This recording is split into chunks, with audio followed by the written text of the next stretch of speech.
Hello guys, السلام علیکم۔ میں ہوں محمد قمر، آپ دیکھ رہے ہیں میرا یوٹیوب چینل مارک 11۔ تو گائز الحمدللہ اللہ تعالیٰ کے فضل و کرم کے ساتھ رمضان مبارک کا 5واں روزہ ہم سے جدا ہو گیا ہے۔ 5واں روزہ ہمیں تقوی، صبر اور عبادت کی طرف متوجہ کرتا ہے۔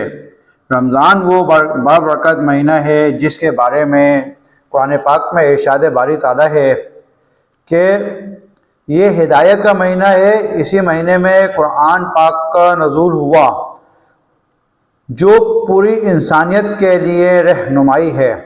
حضرت محمد مصطفیٰ صلی اللہ علیہ وآلہ وسلم نے فرمایا، جب رمضان آتا ہے تو جنت کے دروازے کھول دیے جاتے ہیں اور جہنم کے دروازے بند کر دیے جاتے ہیں۔ اس مبارک مہینے میں ہر دن رحمت، مغفرت اور نجات کا ذریعہ ہے۔ 5واں روزہ ہمیں یہ پیغام دیتا ہے کہ اپنی نمازوں کی پابندی کریں، قرآن پاک کی تلاوت میں اضافہ کریں، صدقہ خیرات کریں، دلوں کو صاف کریں اور معاف کرنا سیکھیں۔ آئیے رمضان کے اس بابرکت مہینے کو ضائع نہ کریں اور اللہ تعالیٰ سے اپنی مغفرت کے لیے دعا کریں۔ اے اللہ، ہم تیرے شکر گزار ہیں کہ تو نے ہمیں رمضان مبارک کا 5واں روزے تک پہنچایا۔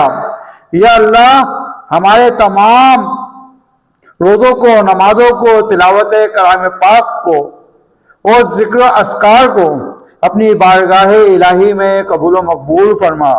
یا اللہ، ہمارے خطاؤں کو معاف فرما، درگزر فرما۔ یا اللہ، ہمارے دلوں کو صاف کر دے، ہمیں سچا صبر، تقوی اور اخلاص عطا فرما۔ یا اللہ، ہمیں دنیا اور آخرت کی بھلائیاں عطا فرما، ہمارے والدین پہ رحم فرما، بیماروں کو شفا کاملہ عطا فرما اور ہمیں جہنم کی آگ سے بچا۔ اے اللہ، اس بابرکت مہینے کی رحمتوں اور برکتوں میں ہمیں بھرپور حصہ عطا فرما۔ آمین یا رحمت للعالمین۔ یا الہ العالمین، تو ہمارے کبیرہ صغیرہ گناہوں کو معاف فرما، نبی کریم صلی اللہ علیہ وآلہ وسلم کی زیارت نصیب فرما، ہماری قبر کو اپنے نور سے بھر دے۔ یا الہ العالمین، ہماری قبروں کو جنت کے باغوں میں سے ایک باغ بنا، ہمارے کبیرہ صغیرہ گناہوں کو معاف فرما، ہمیں نیک اور سیدھا راستے چلنے والا بنا۔ یا الہ العالمین، ہمیں نیک اور سیدھے راہ پہ چلنے والا بنا، ہمیں اپنی اولادوں کی اچھی تربیت کرنے والا بنا، ان کو راہ راست پہ چلا۔ یا الہ العالمین، ہمیں اتنی توفیق عطا فرما کہ ہم ان کی تعلیم و تربیت اچھی کر سکیں۔ یا الہ العالمین، تو ہمارے پاکستان کی حفاظت فرما، ہمارے پاکستان کے دشمن کا خاتمہ بالخیر عطا فرما۔